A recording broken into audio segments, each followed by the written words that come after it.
Barcelona. Da li je uopšte potrebno govoriti nešto o ovom mestu?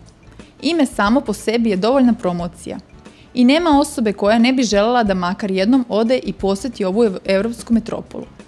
Zaista mnogo turista posećuje Barcelonu leti, užurbana atmosfera, mnogo ljudi, visoke temperature, more. Nekom ovo prija, a drugi se odlučuju da posete Barcelonu zimi.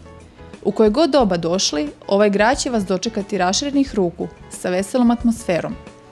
Ukoliko razmišljate da li promeniti ritual i naviku vezanu za proslavu novogodišnje noći, možda je baš trenutak da istražite turističke ponude i odaberete one koje su najpovoljnije i u skladu sa vašim slobodnim vremenom. A evo i zašto izabrati ponude za Barcelonu u decembru. Bez snežnih padavina i sa temperaturom koja zimi skoro nikada ne pada ispod nule, a koja se leti, naročito krajem jula meseca i u avgustu, kreće između 30 i 40 stepeni Celzijusa. U centru grada se pod uticajem ljudskog faktora formirala mikroklima, tako da su unutar centra leti velike vrućine, a zimi je toplije nego u ostalim delovima grada. S obzirom na to kako se klima poslednjih godina promenila, nemojte se iznenaditi ako padne i koja pahulja.